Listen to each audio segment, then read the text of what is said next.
Assalamualaikum warahmatullahi wabarakatuh. Saya Sugiharti, CGP Angkatan 7 dari Kabupaten Pacitan, kelas 231, berasal dari SMKN Bandar, Kabupaten Pacitan. Pada kesempatan pagi hari ini, saya untuk melaksanakan tugas pada modul 3.1 tentang pembuatan keputusan yang mengalami dilema etika. Pada pagi hari ini akan berkolaborasi dengan Bapak Kepala Sekolah SMA Negeri 1 Pacitan, yaitu beliau Bapak Adi Supratikto, SPD MPD. Sugeng izin Pak. Assalamualaikum warahmatullahi wabarakatuh. Izin, Waalaikumsalam warahmatullahi wabarakatuh. Sebelumnya saya mohon maaf menyita waktu Bapak untuk menjalankan aktivitas sebagai kepala sekolah di SMA Negeri 1 Pacitan dalam rangka penyelesaian tugas saya, Pak. Saat ini saya sedang menempuh pendidikan calon guru penggerak angkatan 7. Saya ada tugas untuk mewawancarai Bapak Kepala Sekolah tentang pembuatan keputusan yang terdapat dilema etika di dalamnya, Pak. Pangapunten nggih, Pak nggih. Untuk kesempatan ini gini Pak nggih. Sebagai kepala sekolah, maka dalam aktivitas sehari-hari pasti berkaitan dengan pembuatan keputusan, nggih Pak nggih.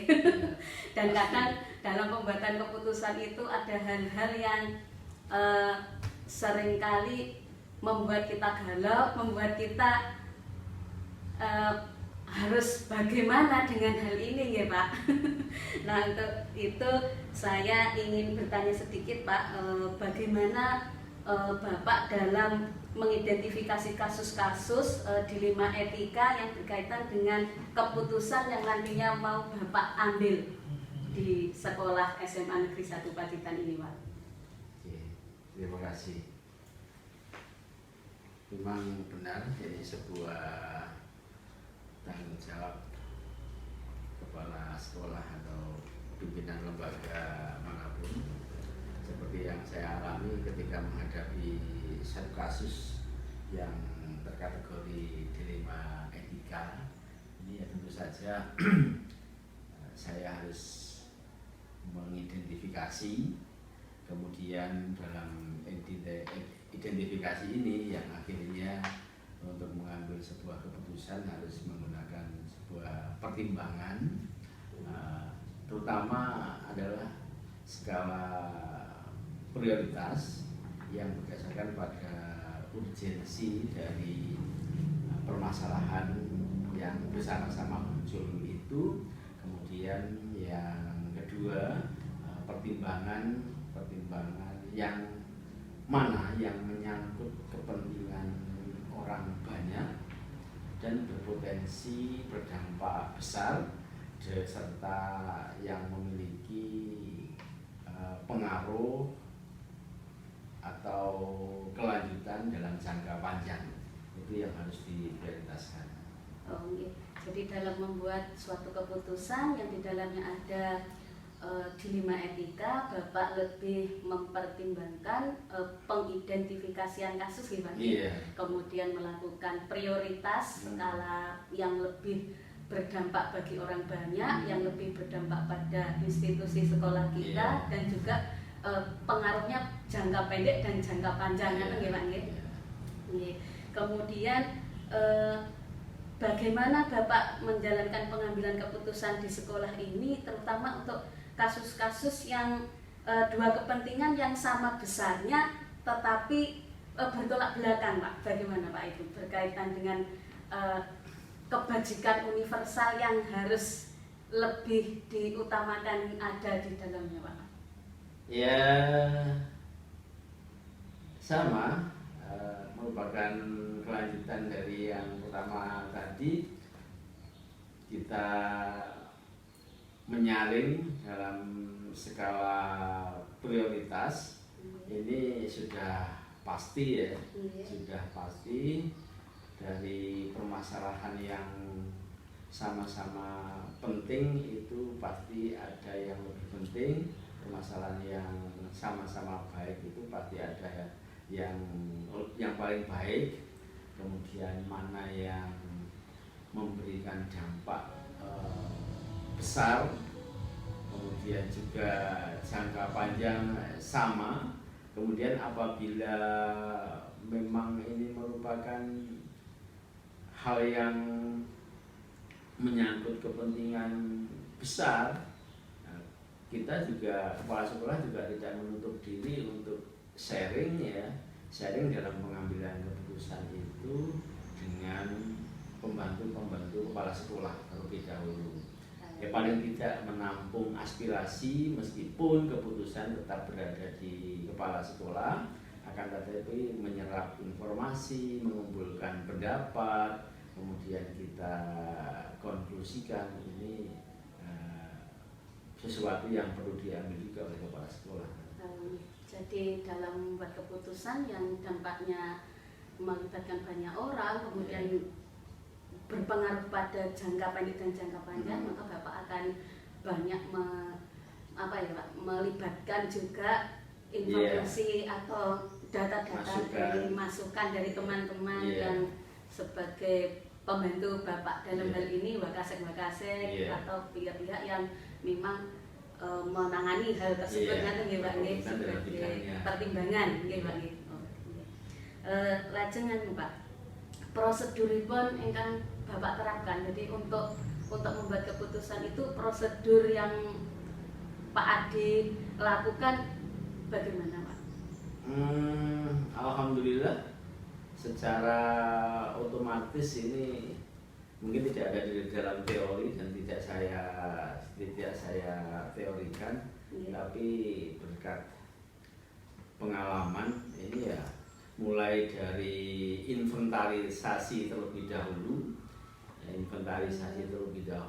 kemudian identifikasi, kemudian klarifikasi, kemudian juga kalau misalnya menyangkut dengan ada subjek orangnya ya interogasi, kemudian di sini nanti sampai pada klarifikasi ya. Oh, sudah diklarifikasi. Sudah. Refleksi ya. Refleksi. Kemudian nanti sampai akhirnya pada konklusi dan justifikasi. Justifikasi di sini mengambil keputusan ya. Ini sudah terinternalisasi, terutama kepada saya pribadi ya. Pada saya pribadi memang yang belajar dari nol, akan tetapi ya sudah cukup lama berlatih menjadi pimpinan. Ini sudah terinternalisasi semacam prosedur atau langkah-langkah saya seperti itu. Dan saya rasa ini sangat lengkap. Langkah-langkahnya sangat detail dan lengkap ya Pak. Kemudian ini Pak, menurut Bapak yang Bapak anggap efektif dalam pengambilan keputusan pada kasus-kasus dilema etika seperti apa Pak?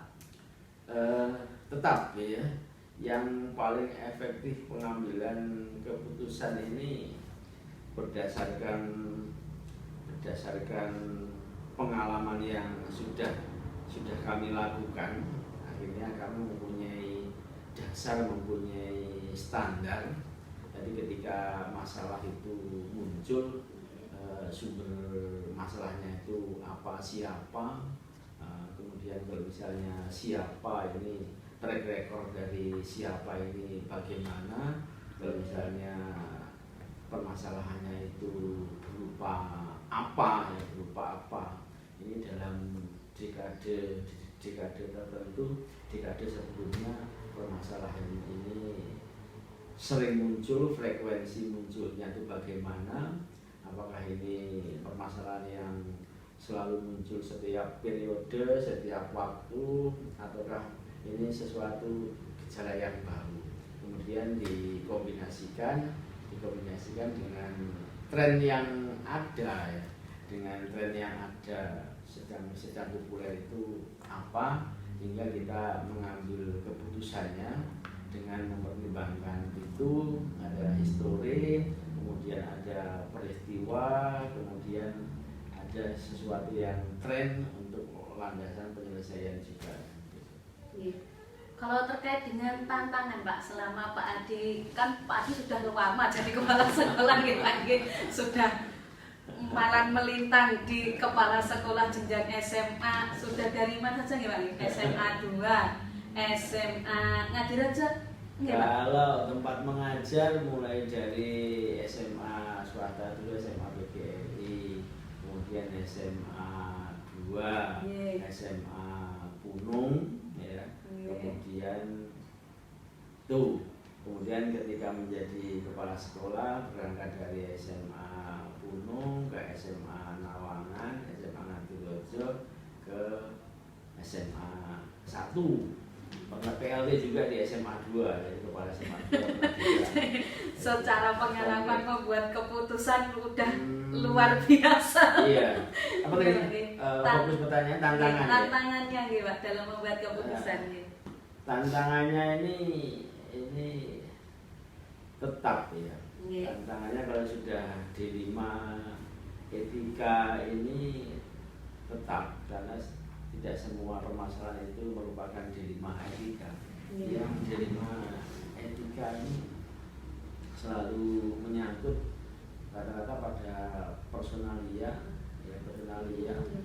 apakah itu kelompok ataukah individu. Kemudian terkait dengan benar dan salah yang diukur dengan norma-norma yang ada. Nah, ini tantangan yang paling dekat ini yang pertama ini. Yang pertama, ketika memutuskan A, mungkin yang bisa juga nanti mengecewakan yang B gitu. Kemudian yang kedua, kepala sekolah harus mengambil keputusan yang tidak populis ya. yang tidak populis, yang sedang tidak diminati oleh banyak orang atau kebanyakan komunitas, kebanyakan anggota warga, akan tetapi itu sesuatu yang benar. Nah, ini merupakan sebuah tantangan untuk saya pribadi, bagaimana caranya harus menyampaikan yang benar itu begini, yang benar itu begini. Kalau seperti itu, seperti yang populis itu sebenarnya tidak benar, tetapi untuk realisasinya kita jangan sampai memaksa mereka yang belum siap atau warga kita yang belum siap. Dalam bahasa atau ungkapan Jawanya, keneo iwae tapi ora budek banyu. Itu aja seringkali sudah mengandung risiko. Kemudian gini Pak, ketika Bapak ada kasus, kemudian Bapak harus membuat keputusan, apakah Bapak ada target waktu atau penjadwalan kasus ini harus selesai sekian waktu, atau mungkin karena ini harus segera maka ya saat itu saya harus buat keputusan ngaten, atau melalui pasti waktu gitu Pak? Pasti itu, pasti target waktu itu ukuran yang utama. Target waktu itu ukuran yang utama. Ini mendesak atau tidak ya, ini jangka pendek atau jangka panjang, berkaitannya dengan target itu pasti. Kemudian keputusan yang diambil harus bagaimana, itu juga sangat ditentukan oleh target. Cara pengambilan keputusan itu juga sangat ditentukan oleh target. Ketika keputusan harus diambil secara cepat ya, targetnya pendek, ya tidak mungkin kita sharing pendapat dengan teman atau mungkin pembantu kepala sekolah. Kemudian juga apabila waktunya cukup ya untuk berdiskusi terlebih dahulu, ya tidak benar apabila langsung mengambil keputusan tanpa mencari referensi terlebih dahulu. Yang berikutnya, apabila permasalahan itu yang sifatnya pribadi memang harus diputuskan oleh kepala sekolah sendiri, karena bisa jadi dilimanya itu pembantu kepala sekolah itu juga yang harus kita ambil keputusannya. Nah ini ya sekali lagi merupakan veto dari kepala sekolah gitu. Dalam teori kepemimpinan atau ya prinsip kepemimpinan ya, itu ada otoriter, ada demokratis, ada juga laissez-faire. Otoriter seperti kepala keputusan sangat tergantung pada otoritas kepala sekolah. Demokrasi itu memerlukan pertimbangan, masukan dari sekitar kita. Kemudian laissez-faire itu masa bodoh. Kepemimpinan masa bodoh saya kira harus diabaikan. Seorang pemimpin yang baik. Otoriter itu juga tidak bagus. Yang paling bagus adalah demokratis. Akan tetapi tidak setiap permasalahan itu harus diselesaikan dengan cara yang terbaik, prinsip yang terbaik seperti demokrasi itu.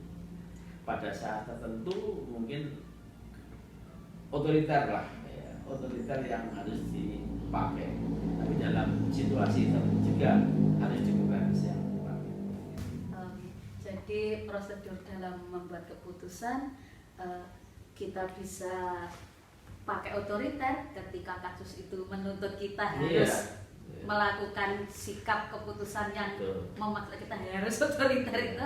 Tapi untuk kasus-kasus tertentu memang kita perlu demokrasi gitu nih Pak nggih. Kemudian ini Pak, ketika Bapak harus membuat keputusan itu, adakah orang lain atau mungkin pimpinan Bapak yang lebih tinggi atau pihak-pihak lain yang bisa membantu Bapak dalam mengambil keputusan tertentu Pak, sesuai kasus tertentu juga kan Pak? Jelas ada. Presiden aja mempunyai Watim Pres. Kemudian ketua organisasi besar keagamaan aja punya penasihat dan mengganti. Ya, kalau kepala sekolah tidak mempunyai itu, yang ada adalah pimpinan atau atasan, kemudian yang di sekitarnya adalah pembantu kepala sekolah. Nah ini sangat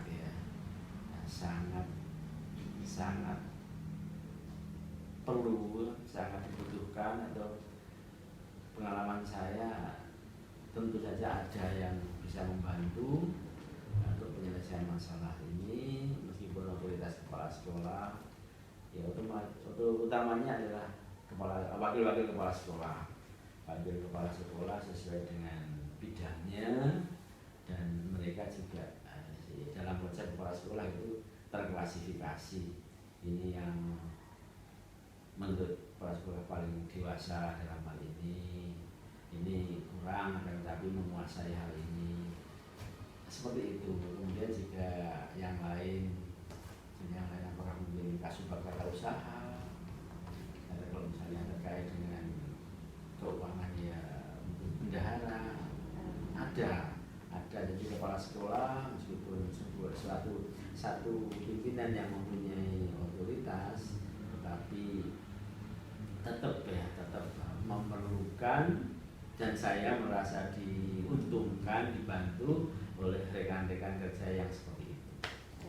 Jadi dalam membuat keputusan juga ada bantuan dari pihak lain, atasan, teman, wakase nih Pak nih, TU kalau berkaitan dengan pendanaan sekolah ya dengan bendahara yang ini Pak. Kemudian untuk pembelajaran yang Pak Adi dapatkan ketika berhadapan dengan kasus-kasus dilema etika, bagaimana Pak? Ya, yang bisa bisa kami ambil hikmahnya ya itu, yang pertama bahwa di atas langit masih ada langit, di antara yang baik pasti ada yang terbaik. Terbaik. Kemudian yang namanya dilema etika itu sejak dulu juga sudah ada apa itu buah si malakama seperti itu, tetapi ini keputusan harus diambil dan setiap keputusan itu mengandung risiko, itu harus kita sadari dan kita bersabar, tentu saja semakin menambah pengalaman kita. Mungkin ya. Terus untuk kedepannya mungkin Pak Adi punya rencana tentang apa yang harus Pak Adi perbaiki atau lakukan untuk membuat keputusan terkait keputusan-keputusan yang itu tadi ya, membuat galau dengan adanya dilema etika tersebut, Pak. Ya tentu saja, karena yang namanya masalah itu diselesaikan satu, tidak masalah itu habis atau selesai. 10 masalah diselesaikan 10, bukan berarti masalah itu kemudian 0 atau 0. Pasti nanti akan ada masalah lagi. Maka dari itu sekali lagi penyelesaian masalah yang sudah dilakukan ini tetap menjadi landasan ya, kita evaluasi secara nggak langsung maupun secara langsung, meskipun itu menjadi catatan khusus. Evaluasi dari pengambilan keputusan itu tetap, kemudian bagaimana dampaknya nanti akan dijadikan sebagai pijakan untuk pengambilan keputusan di jangka yang masa yang akan datang. Jadi Pak Adi melakukan refleksi, melakukan evaluasi untuk perbaikan jikalau nanti ketemu masalah yang ada di 5 etika, sudah siap untuk membuat keputusan dengan segala resiko dan konsekuensinya tadi, Pak. Siap. Pak Adi, terima kasih untuk diskusi kita pada pagi hari ini. Terima kasih untuk ilmu yang sudah diberikan. Insya Allah saya akan merekam di hati saya sebagai pengingat saya suatu saat nanti ketika saya harus membuat keputusan yang berdilema etika, maka saya insya Allah akan mencoba melakukan apa yang Pak Adi ajarkan hari ini. Terima kasih banyak Pak, semoga berkah barokah. Sama-sama. Sembah nuwun. Assalamualaikum warahmatullahi wabarakatuh. Waalaikumsalam warahmatullahi wabarakatuh. Semoga sukses. Amin. Demikianlah untuk diskusi kita bersama Bapak Adi Pratikno, SPD MPD Kepala Sekolah SMA Negeri 1 Pacitan, tentang pengambilan keputusan yang berdilema etika. Terima kasih, selamat pagi. Assalamualaikum warahmatullahi wabarakatuh. Waalaikumsalam.